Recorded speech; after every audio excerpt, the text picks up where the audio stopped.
Everybody, welcome. Lovely to see you all here today for our penultimate event of the year. I'm Sarah Abrevaya Stein, and I am the Sadie and Ludwig Kahn Director of the L&D Leve Center for Jewish Studies and a professor in our history department. And I'm delighted to welcome you and our guest here today.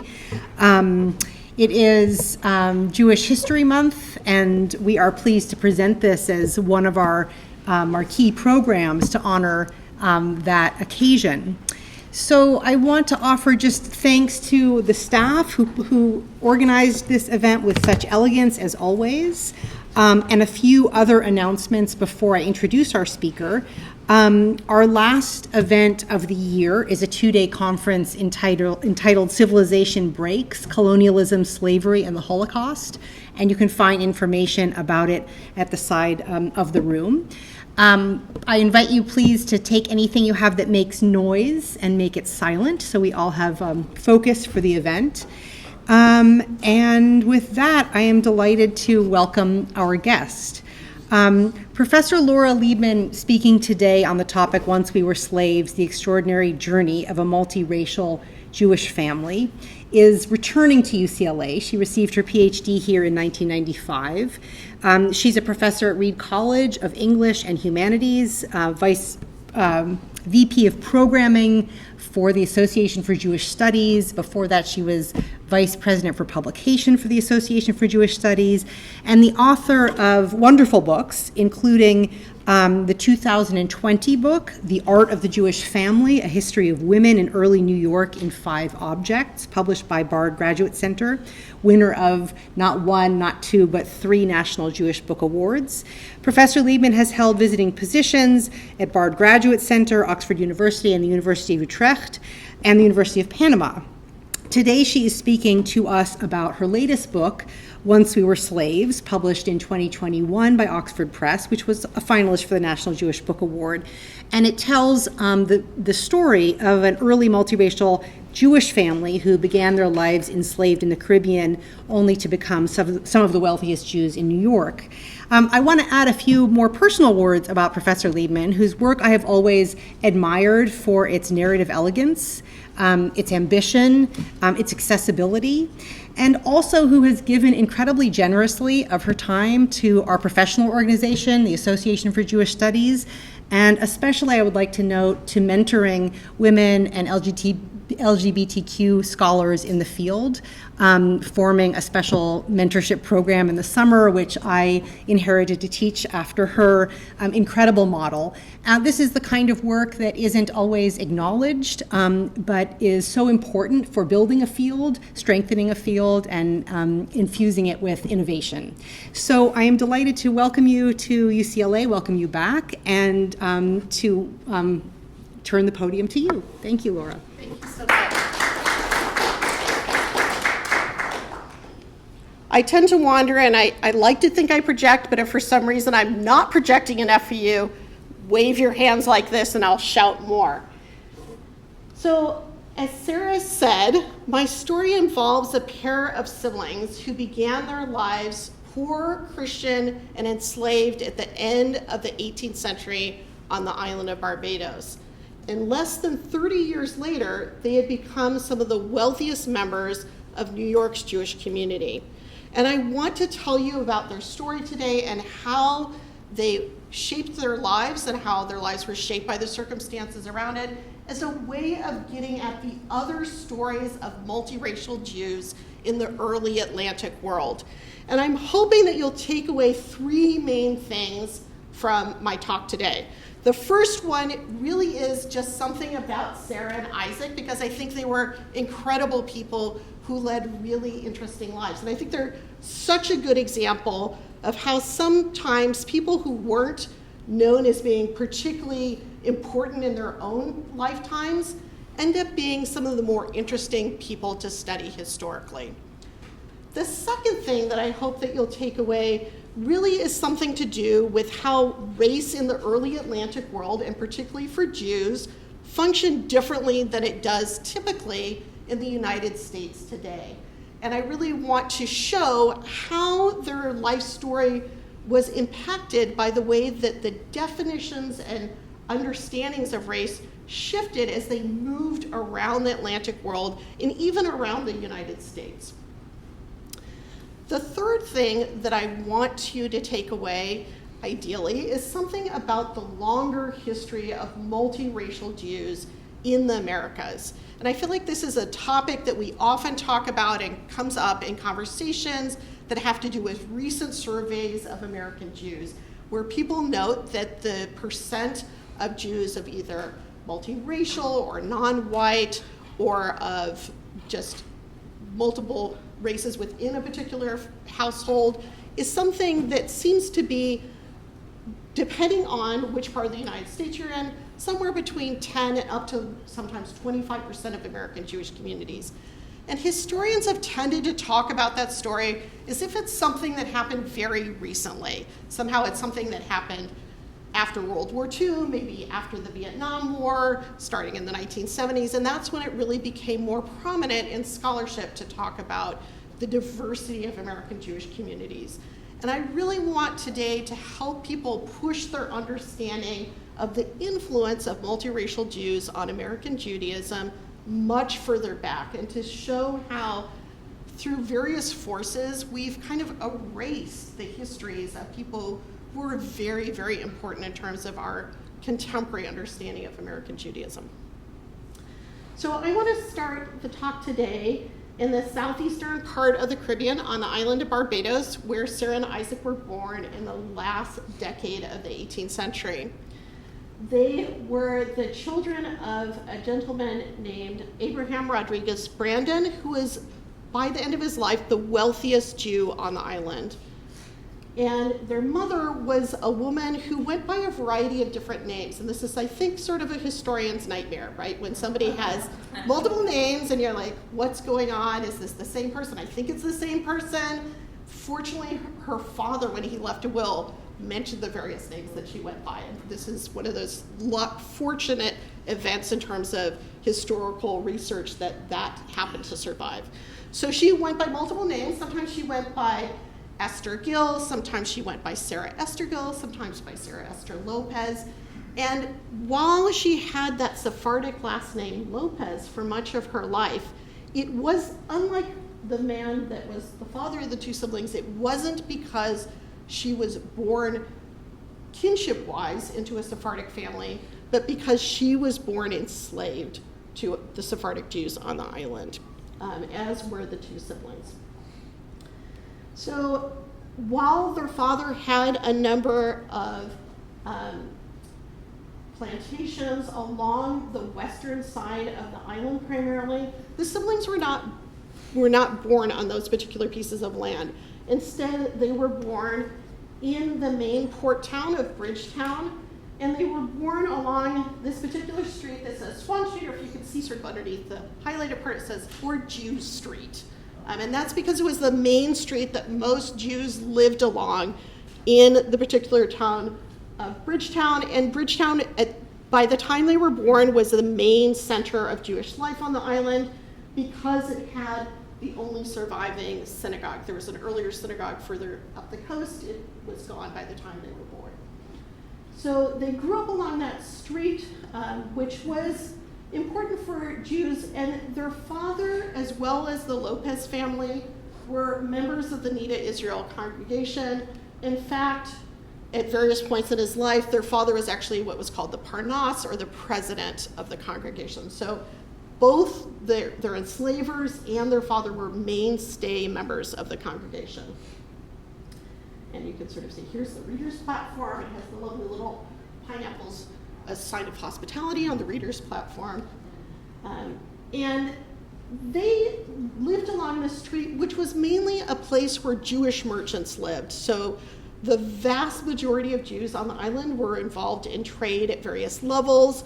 Their father is involved in pretty high-level trade, but the family they lived with were more kind of middling class of Jews that tended to have these streets along, these shops along the street level, and then they lived, the family, upstairs in one of these apartments that had balconies overlooking the street. This is a photo of that same street. Many of the shops look actually remarkably similar today, from the 1890s.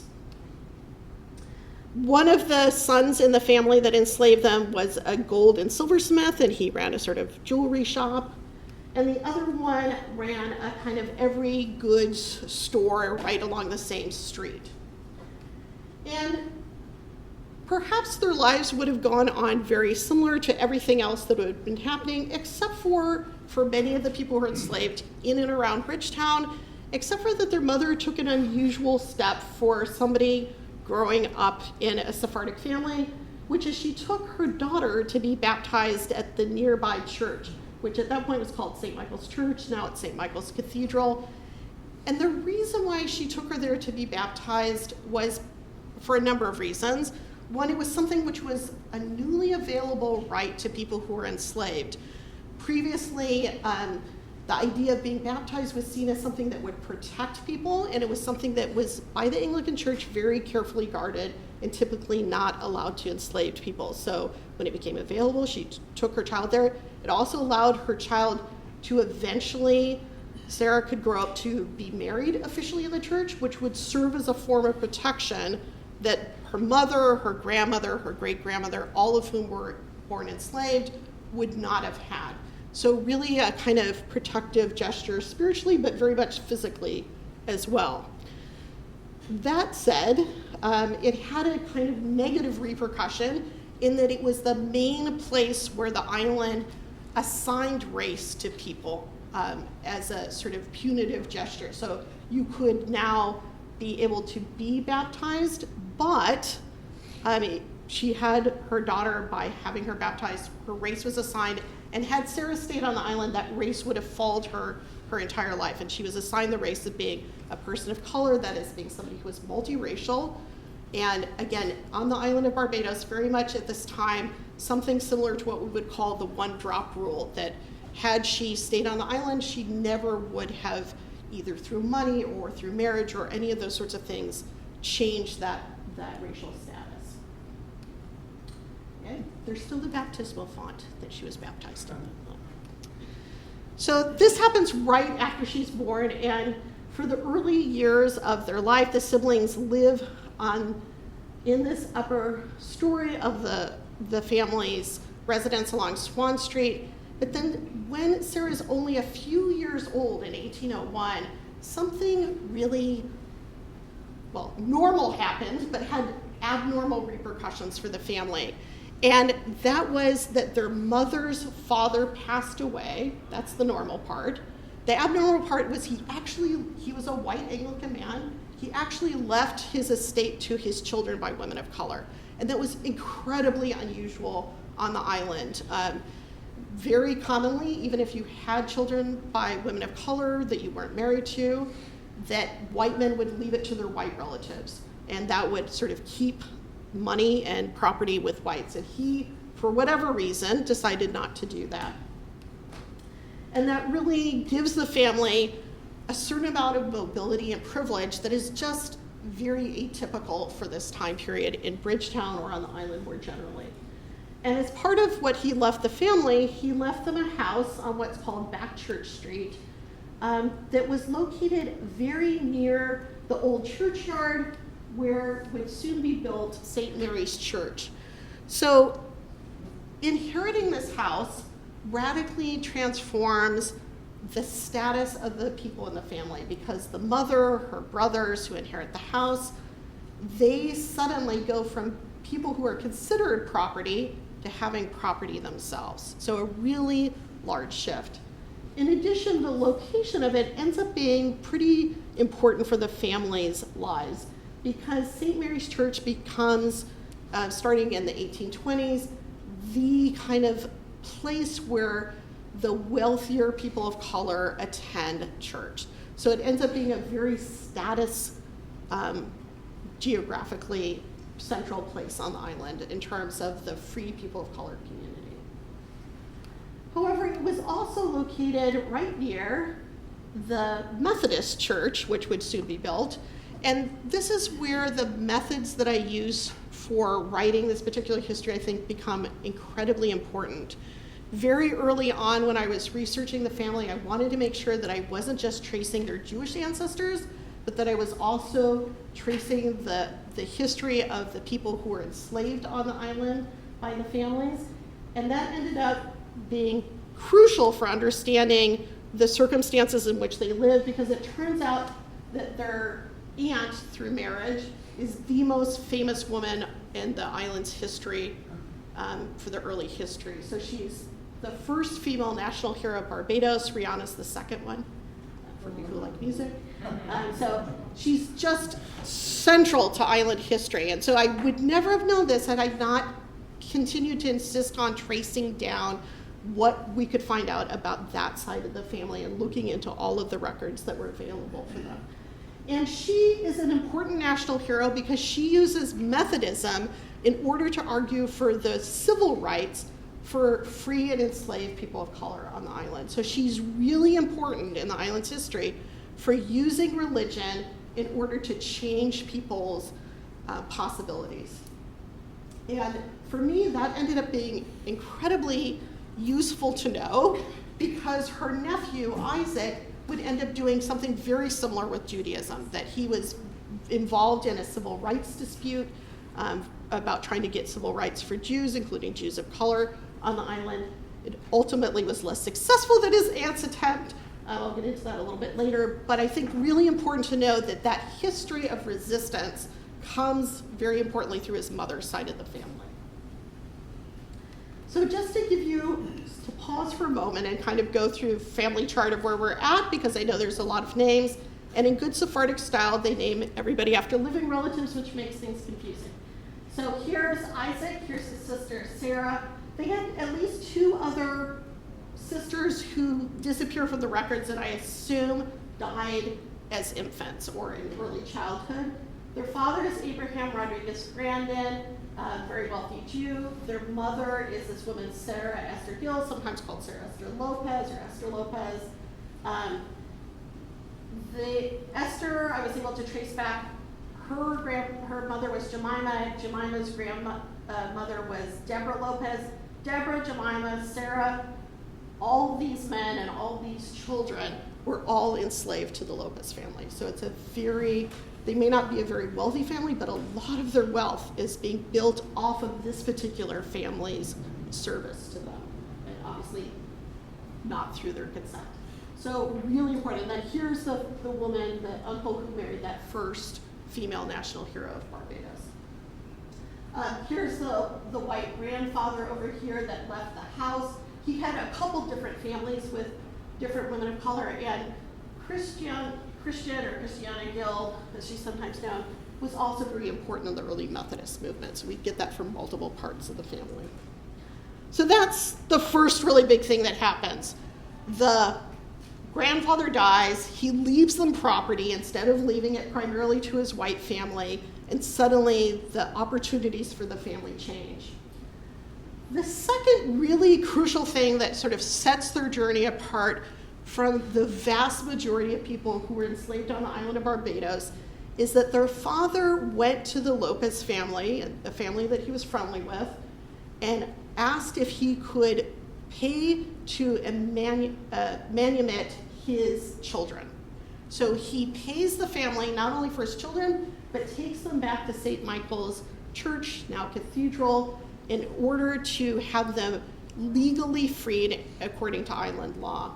And again, this is not a particularly Jewish thing. It happens in other families, but it's just not the norm on the island. The vast majority of people who were born enslaved at the same time as this particular set of siblings would have had to wait until general emancipation, which begins in 1834, but doesn't actually finish until 1838 in order to become free. So that means that for Isaac, instead of being freed at the age 9 and then spending his adult life free, he would have been in his 40s by the time that he was freed.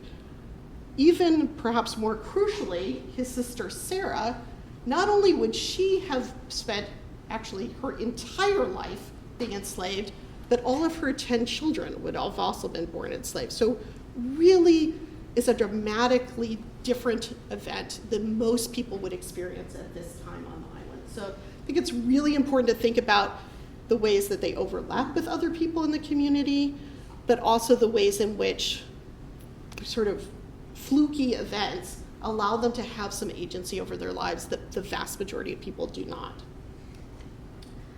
So that's the second big thing that happens to their life. They not only does their family inherit property, but the children get freed from enslavement very early on in their lives.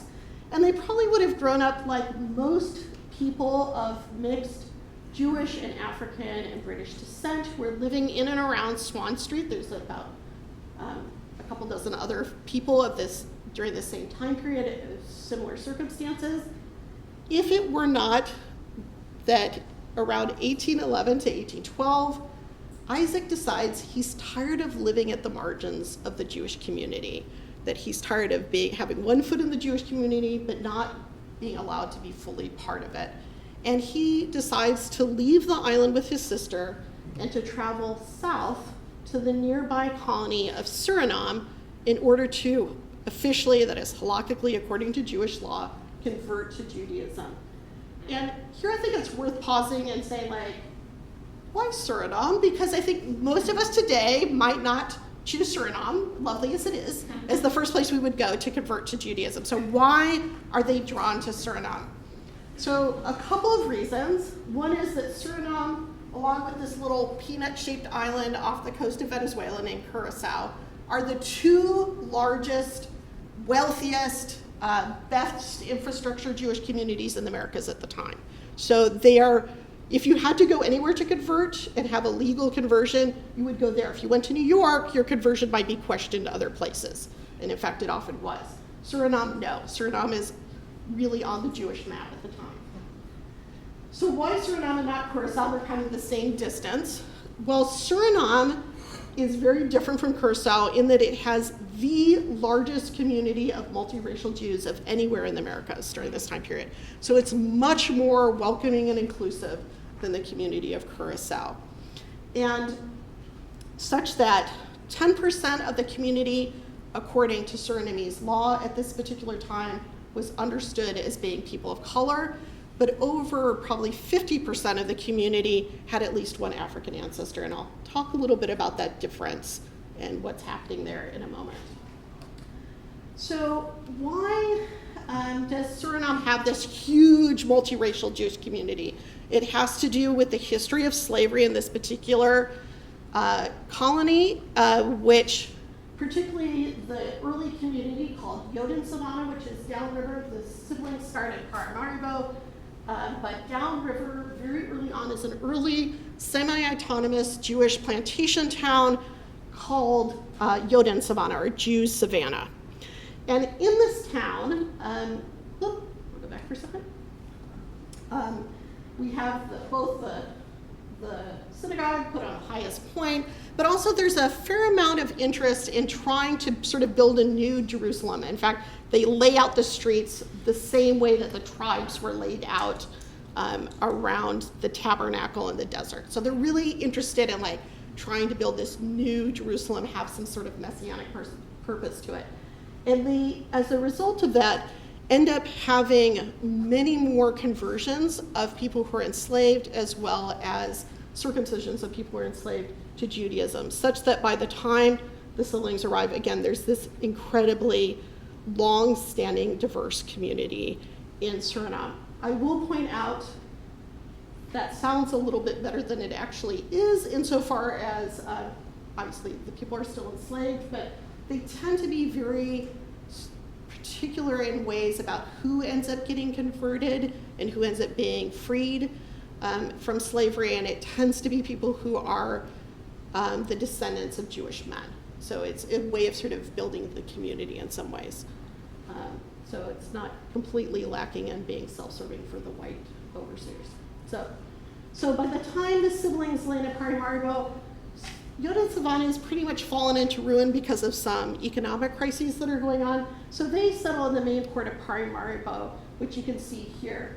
And Paramaribo is an amazing town for this time period. I feel like we have no sense of like how important Suriname was in terms of colonial geography from how people think about it today often. And it has not one, but two different Jewish synagogues at this time. In fact, it's the earliest Ashkenazi synagogue in the Americas, is in Paramaribo.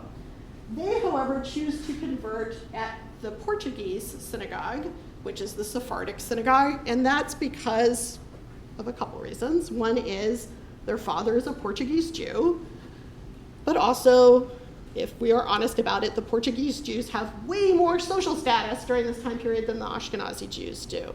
The Ashkenazi Jews are very much kind of second-class citizens, both in Amsterdam, London, as well as in many of the colonies. So really, if you had a choice, probably you would choose to convert to being Sephardic, but they have an in because their father is Sephardic. Some of you may have seen the interior of the synagogue because it now, last time I was in Paramaribo, this was being used as an internet cafe, but the interior is in Jerusalem in the Israel Museum, and that was actually, that money went to helping fund a rebuilding of the roof of the other synagogue in town, so that they've re-merged again. But at the time, this would have been inside of that particular synagogue, and they came to the synagogue. Isaac was given permission both to formally convert to Judaism and to be circumcised.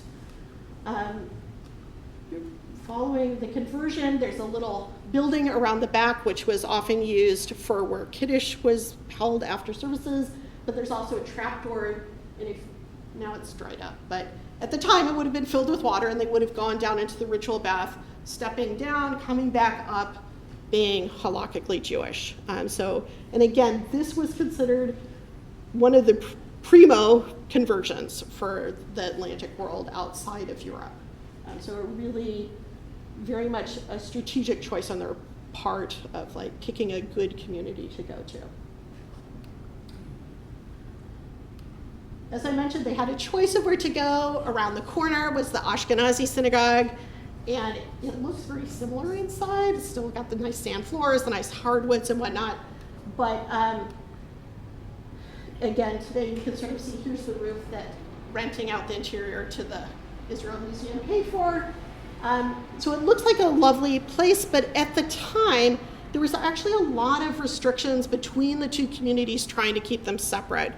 And I feel like this is a kind of Jewishy story in some ways of like the synagogue I go to and the one I won't set foot in. But we see definitely originally the Sephardic community who sold this building to the Ashkenazi Jews has restrictions in their bylaws that if you marry an Ashkenazi woman, you get demoted to being a second-class member of the congregation, of the Sephardic congregation. And then, of course, the Ashkenazi Jews say, like, we're going to do the same thing back to you, whatever. So it sort of tries to keep them separate. So they have their own ritual bath, everything's separate. But I think it's really important to note that both of the communities also demote people to being second class if they're considered to be Jews of color. And there's some very important innovations that happen in the community that help us understand the ways in which local understandings of race are really impacting Jewish traditions in the particular colonies in which they're living. So this is a marriage contract from a couple, both of whom were considered Jews of color according to local law. So remember that I mentioned before that half of the community had at least one African ancestor, but only 10% were considered to be Jews of color. That was because, according to Suriname's law, if 7 out of 8 of your great-grandparents were Jewish, then you were European Jews, then you could either be white, or were European in general. You could either be white or you could be considered a person of color. So if your parents were married, you were considered white. If your parents were not legally married, you were considered a person of color. If your parents married after you were born, your race was changed and redesignated as being white. So people's race, unlike in Barbados, could change over time as we see this whitening going on in the community. And one of the things that the community does in order to sort of deal with this law that's going on locally is that they add something into their marriage contracts that indicates the race of the people. And they only indicate the race of the people if they're considered people of color according to local law. And very importantly, the way that they do that is by saying that they're emancipated Jews. So they're not saying they're a separate race, they're not saying that they're Cushites or something like that, which we do see in other colonial Jewish documents for talking about African peoples, that they'll use something that like says they're from somewhere in Africa. It's not a separate race, but they're labeling them as somehow like tainted by slavery. And that gets embedded in their marriage contracts. And I think that particular aspect, and then those people become the second-class members of the society, both more generally, but within the Jewish community, such that they have to sit in the bad seats in the synagogue, they get buried in the bad, swampy section of the cemeteries, they also can't vote in any of the elections to change anything about these laws, right? So they really have this second-class status, the same as if somebody had married somebody who was from an Ashkenazi congregation or Sephardic congregation. So again, these very distinctive to Suriname, so way more inclusive, that they're having conversions, but also this distancing at the same time. And I think this can help us understand why, although Sarah and Isaac went to Suriname to convert, why they didn't stay there, right? So this isn't a community where, had they stayed, they would have had, if they ever married, this sort of designation placed in their marriage contracts, and their spouses, if they had been white, would have been demoted to being a second-class status. So I think really important that there is this other legacy that's going on at the time. And we do know that the Jews of color in Suriname did not take this lightly. Let's see if I'm sure I have this in here. Oh, good, I do.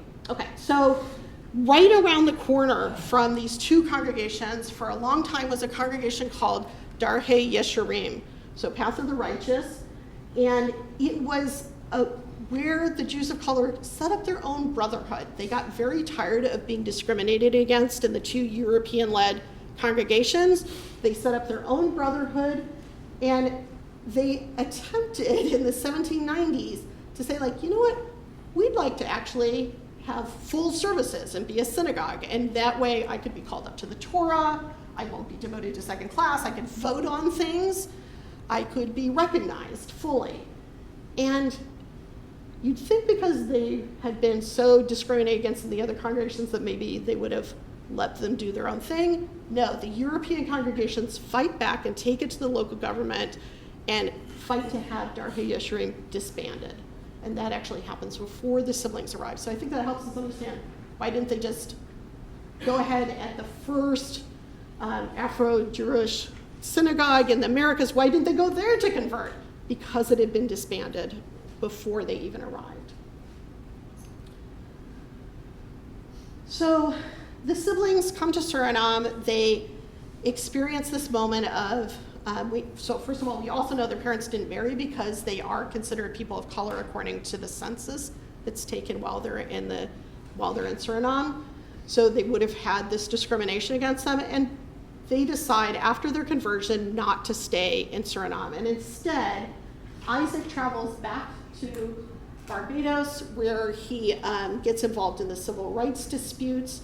I'm not going to talk a ton about that, but for sake of time, but if you're interested, ask me about it in the Q&A. I have a whole chapter about it in the book. Happy to talk to you more about it. But his sister does something different. She's much younger. She's only about 12 at the time of the conversion. And her father pays for her to not return to Barbados, but to travel on to London, where she becomes affiliated with the Portuguese congregation in London at Bevis Marks, which is located about here. But she also doesn't just stay in London. He pays to have her be able to go slightly south of what was London at the time and is now part of larger London, to an elite Sephardic boarding school where she is given a Jewish education that will help her become part of the Sephardic elite that his money warrants. And I think this is sort of a double-edged thing. I mean, on the one hand, it's a great opportunity. She learns the Jewish languages, Portuguese, of course, and Hebrew, so that she can be part of the community. She learns dancing and a little bit of French because that's what fancy people do during this time period. She learns how to run a household with servants as opposed to being a servant. But I think it's also important to think about this is, in some ways, as much as the conversion being how she manages to become so important in the Jewish community later in her life and why her children are able to be successful in ways that are also somewhat punitive, right? That she's learning how to suppress certain parts of the way that she presents herself in order to fit in with the Jewish community. And I think that part of the story is really important to think about in terms of synagogues today, about when we have inclusion, who is asked to leave certain things at the door and to change the way they speak and to change the way they behave, and who is assumed to be the standard way of behaving or acting. So kind of mixed bag, obviously a good opportunity, but also some element of trying to distance her from her past. And it's while she's in London that she has this beautiful little ivory miniature made. These ivory miniatures are only about this big. They are very fragile. They're something that people in general and Sephardic and Jews in particular in the Atlantic world often used around weddings. So it's something where if I want to make an arrangement with somebody in Sarah's family and she has a son that maybe my daughter would like, I might send the miniature to her to try and solidify things, right? And they're very much part of this culture in which of intimacy that's going on in a kind of love language. I think you can see her eyes are very large. It's one of the attributes of all of these miniatures. It's not like Sarah had very large eyes. It's a way of trying to draw you in and bring you close to the miniature and make you feel like you're part of that relationship.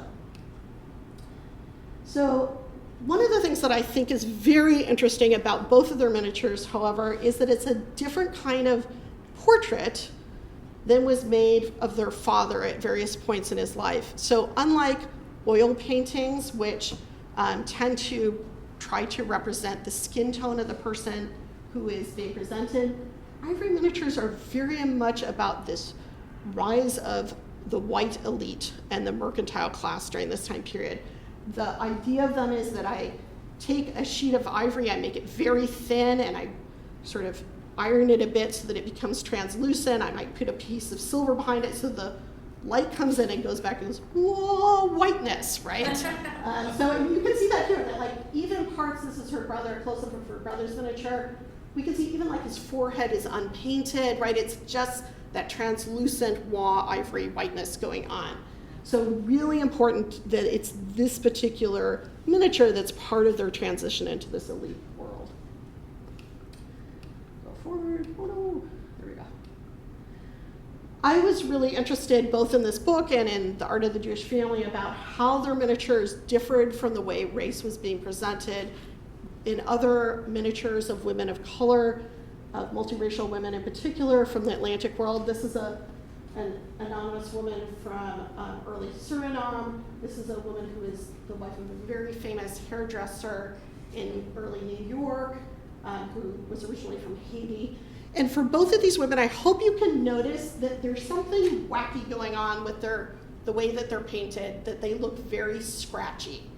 And you might think, well, that's just the crappy kind of genre of painting this is. No. There are specific rules about how you're supposed to do ivory miniatures, and you're supposed to only use this hatching work for backgrounds and for things like hair. You're not supposed to use it on skin, particularly for women, because it makes them look scratchy and somehow like something's wrong with them in terms of their skin.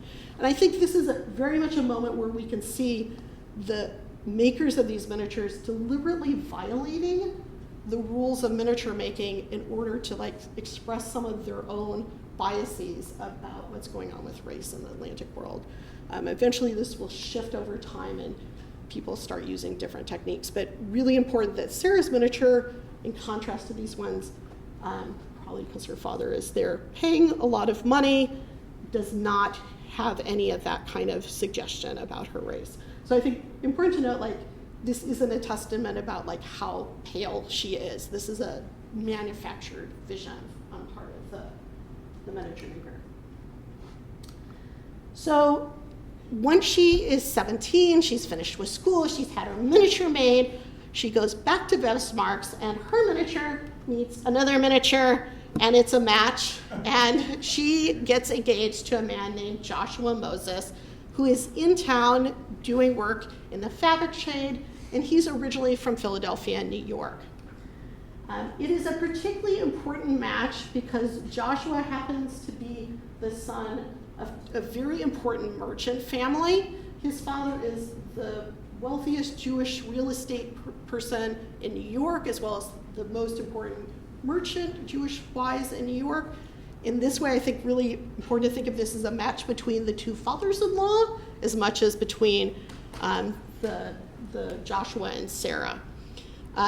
And to solidify that match, her father puts down a dowry of 10,000 pounds, which for those of us who don't live in this time period may be like, how much is 10,000 pounds? And some of you may, is anybody obsessed with Jane Austen? So you may remember Mr. Darcy is 10,000 pounds a year, and you probably always thought like, is 10,000 pounds a lot? I mean, it looks like a nice house, but what about? What? So many cows. So many cows, yeah. So 10,000 pounds translates in today's money in terms of purchasing power to about $30 million. So it's a huge amount of money that he's putting into making her an heiress, to making this match work. But I think importantly, it's not just that she's super freaking cute and that she has a lot of money. She has, if this marriage had happened about 10 years earlier at Bevis Marks, they wouldn't have been allowed to get married. Not because Sarah wasn't good enough, but because Joshua wasn't good enough, because he is an Ashkenazi Jew. So by the ideas of Bevis Marks, he is definitely marrying up in so many ways. He comes from a wealthy family, but he's getting that precious Sephardic legacy for himself and for his children going forward. So really important that it's a good match on both sides. After they get married, they very briefly settle settle right over here for less than a year before Sarah gets pregnant with her first child, and they decide to leave London, where neither of them have very much family, and instead travel on to New York, where Joshua's family lives. And they end up settling on the lower end of Manhattan. Here is Joshua's parents' house. There's the synagogue, Church of Israel. This is where Joshua and Sarah live. And then within a very short amount of time, Isaac travels north from Barbados. He leaves it behind. He has fought a losing battle in terms of gaining civil rights on the island of Barbados. He's been cast out of the synagogue for his attempts to get the right to vote. And he leaves behind the island, travels north, ends up not only becoming business partners with Joshua, but marrying Joshua's sister. And through that relationship is able to become part of the inner circle of Congregation Shereth Israel. And unlike on the island of Barbados, where he had been demoted to this kind of second-class Jew again, just like could have happened in Suriname, here, in spite of the fact that his brother-in-law and many of the leading members of the congregation went to Talmud Torah with the grandchildren of his enslaver, like it's known what's going on here, he still becomes a voting member not only of Congregation Shereth Israel, but through the help of his in-laws, becomes a U.S. citizen and becomes a voting member of the United States. That help, I think, is really important insofar as this was a time period where if somebody was understood as being a person of color, they could not become a U.S. citizen. So really through that connection, he's able to change not only his religious status, but also his civil status more generally. And here again is a moment where it's so important that this story is taking place in New York, because had they decided instead to marry people from, say, New Orleans, they could have married Sephardic Jews from there too, they would not have been considered people of color. So, I mean, they would not have been considered white. So by the time the census comes around, the census takers mark them down as white. He's considered white by the US government. He's allowed to become a citizen. Their race isn't questioned there. Like somehow, through moving to New York, they are being considered white in this particular location. Again, very dependent on which state you're in, how race is being defined in the United States.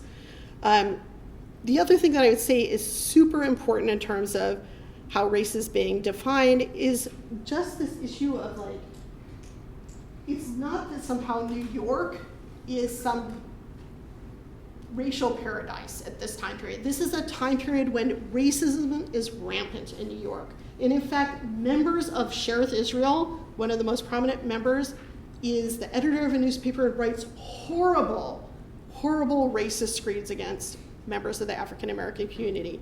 And he's one of the people who votes to allow Isaac to become a member of the congregation and who went to Talmud Torah with the enslaver. So I think really important to realize somehow in New York, they're shifting their understanding of that relationship between Jewishness and African ancestry differently than we saw what was happening in Suriname or what was happening in Barbados. And Sarah, because she got married in London, her marriage contract does not mention anything about race. It only mentions that she's a convert and who her parents are, and that she's a Portuguese Jew, because that's what's important, right? So again, the Portuguese part is really important to their story. Oop. So I mentioned that before she turns 30, Sarah's had not 1, but 10 children, which boggles my mind. The only way I think that this is sort of numerically possible is she's had 2 sets of twins, and all but one of the children survived to adulthood. So most of the descendants from this family come through her line. Isaac has only 2 children, one who survives to being adult. There's a lot of descendants through that part of the family as well.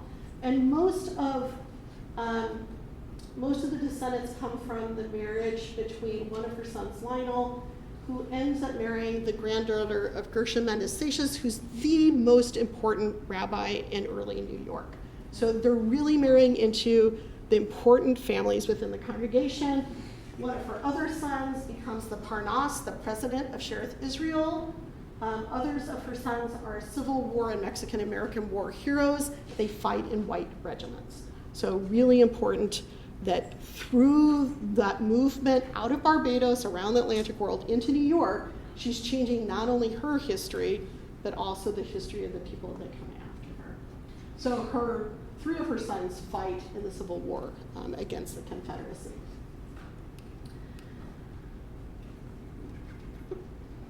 One of the things that I was very fascinated with this next generation was how mobile they continue to be. So 3 of them end up being in Canton. It looks like she has like 20 children, but it's the same guys going to all over the place. So 3 of them end up in Canton in the trade. 2 of them are in the Civil War. 3 of them are down in Texas. A bunch of them are off trying to make good in the gold rush. A couple of them go down to Nicaragua and try to throw over the government. They're really involved in a lot of these big moments in 19th century American history. And again, in part because of that mobility and that wealth that the previous generation had. So I want to go ahead and stop there and see if people have any questions. I would love to answer any questions you have. Yeah?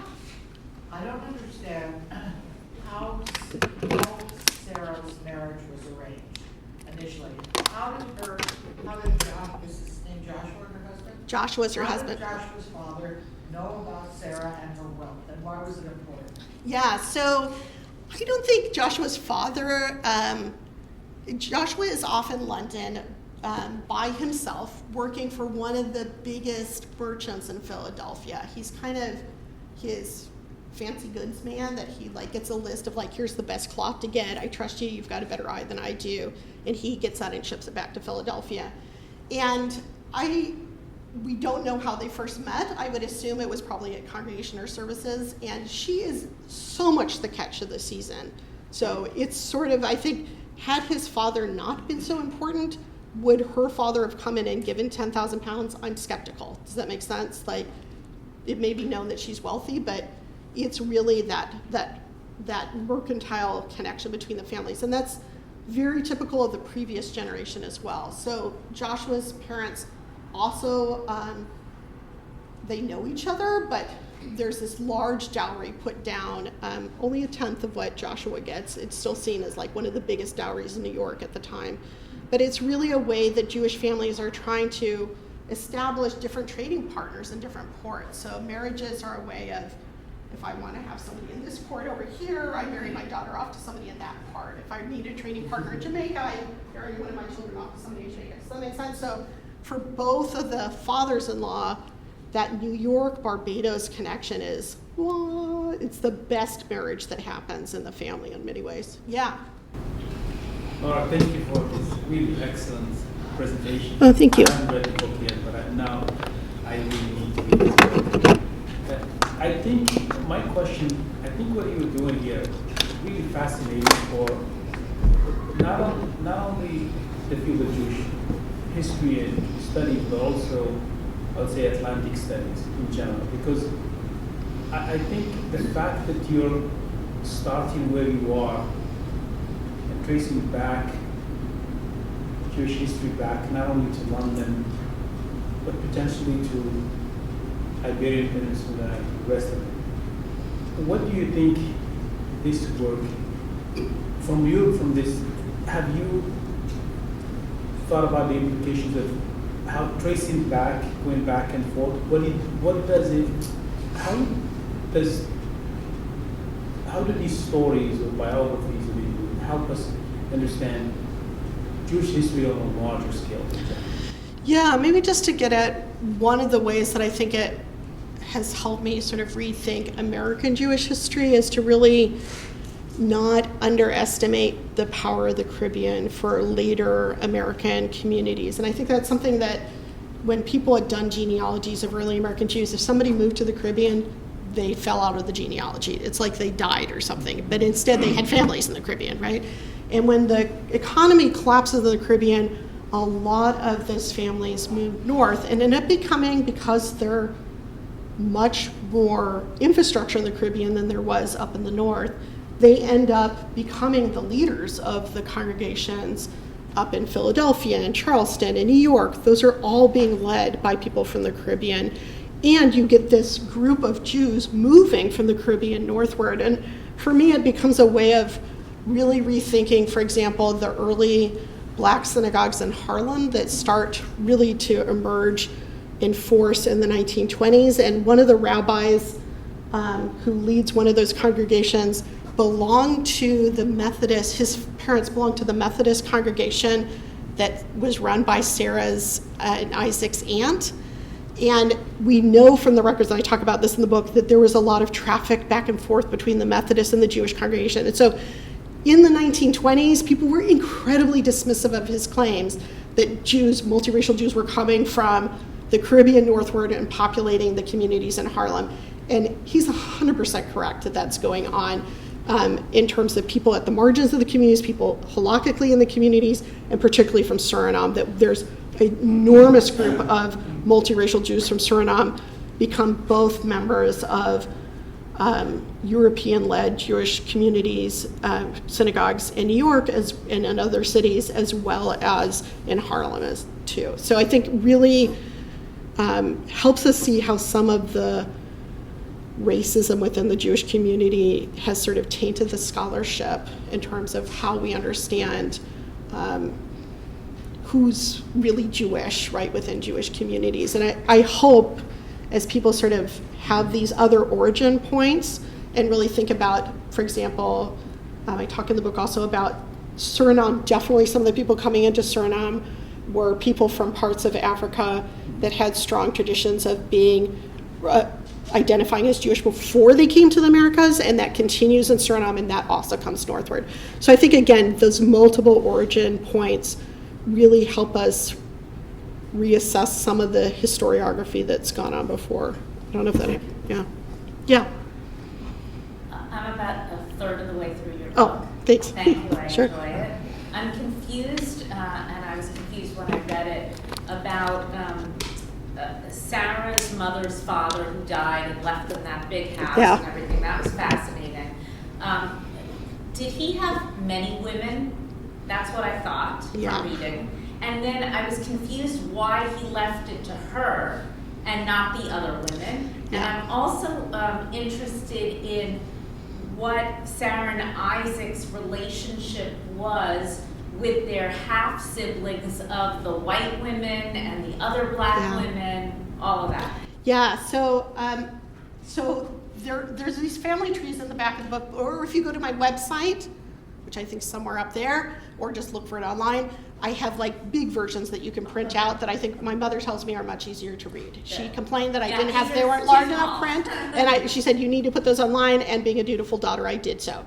So go print them out from the website.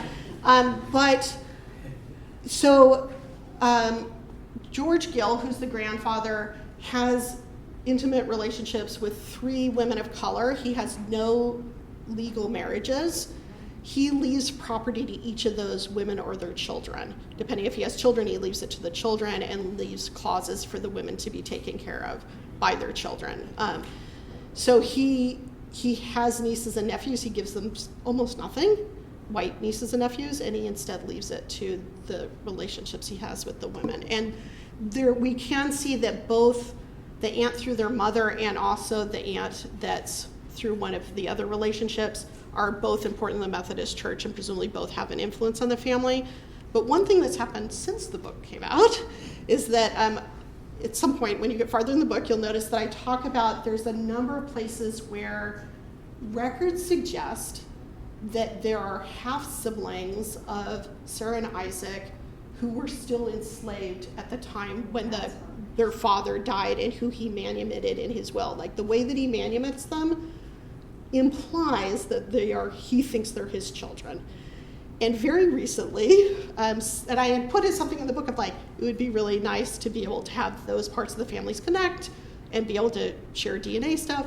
Recently, some of the descendants of those people, they ended up going off to Australia, and those children, and they recently got in contact with me and were like, can you help me figure out who this blah, blah, blah, blah. I was like, yes, I recognize those names. And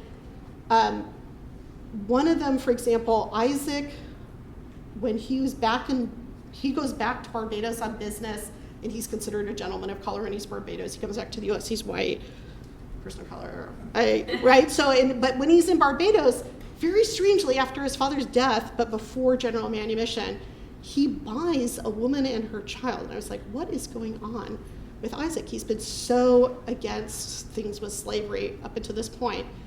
It turns out the child is his nephew. And so presumably, and the woman ends up going off and like basically having her freedom. So I think he's actually rescuing the child from after goes on, and those are the descendants that end up in Australia. And they recently did a DNA match and matched them with the other descendants. So do we know why she gets the big house and the other wives? We don't. I mean, I think he has a very long-term relationship with Sarah, Esther Gill, and they seem to have.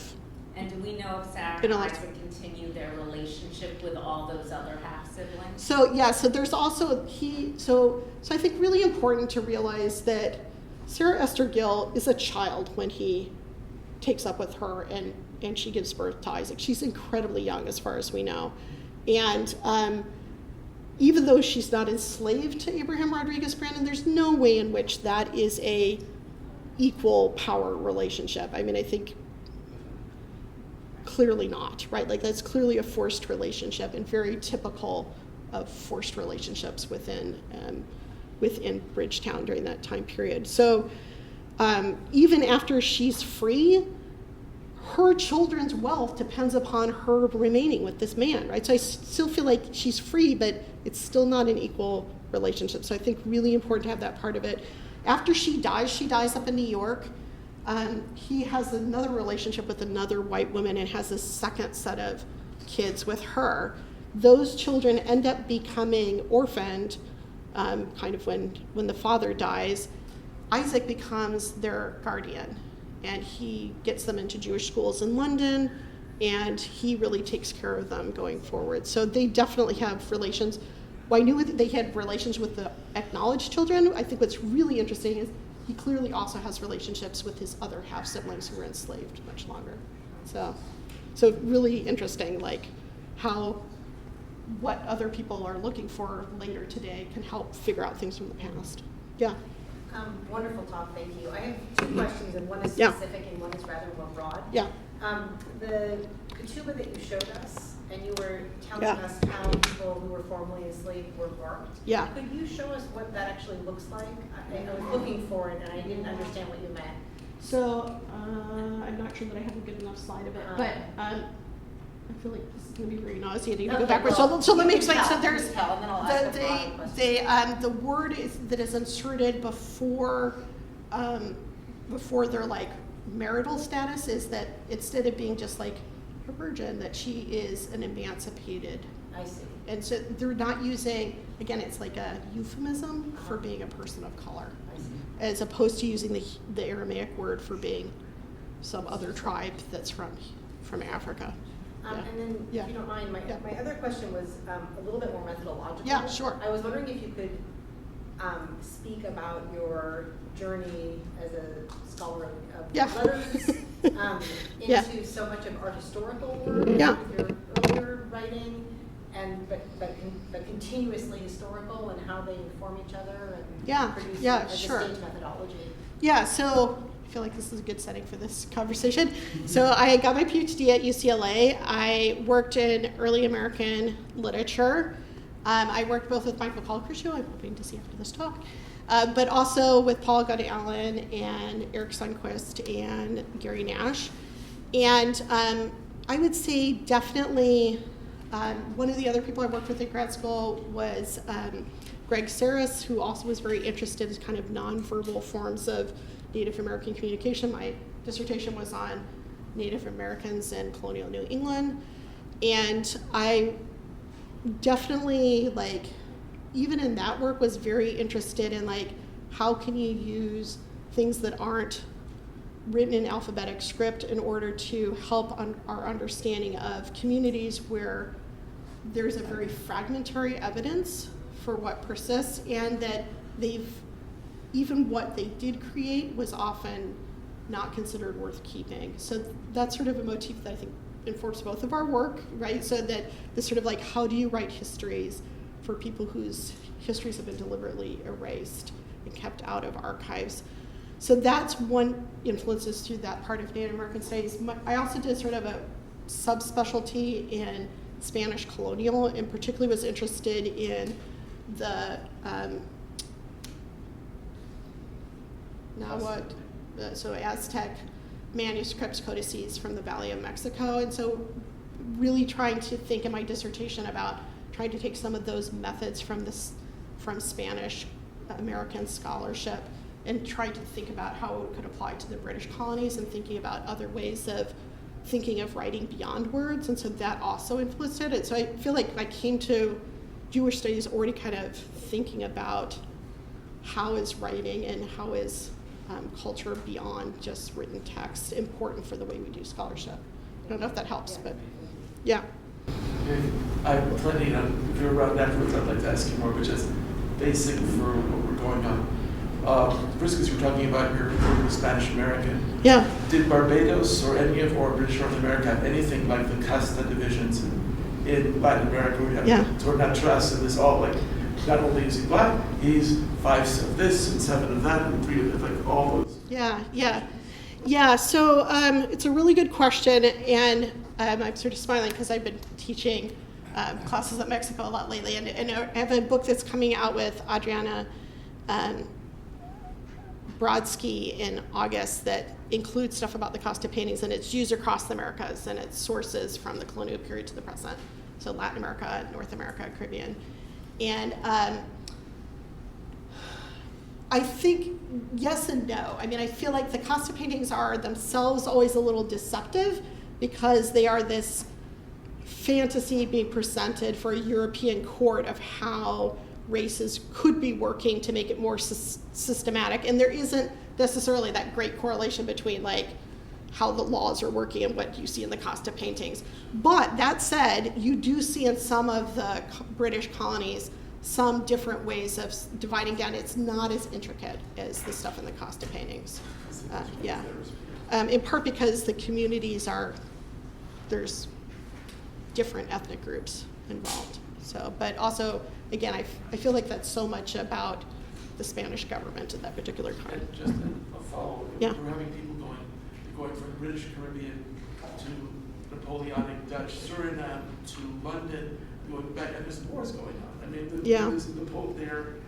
So is it that porous that people can just go back and forth from these two, like, very competitive and killing each other worlds? Yeah, and thank you, for people who have to leave, thank you for coming. But yeah, so I think one of the things that makes Suriname so, or Curacao, like, possible as a place to move during this period, it's during the British takeover of those particular colonies that they go there. And so we do actually see a lot of movement back and forth. There's a lovely little journal that's from a Jew from Suriname who goes to Barbados and goes back and forth, and it has all the receipts. It's his receipt book for what he's selling to Jews in Suriname and Barbados. And both Isaac and his father have their signatures for things they bought from him in it. So yeah, there are these weird moments in time where the British have taken over the Dutch colonies, and so it's even easier to move back and forth. But even before that, honestly, like, people in Rhode Island are marrying people from Curacao, and so there's all these marriage alliances that span across the different empires. Well, I want to thank you so much for an eye-opening talk.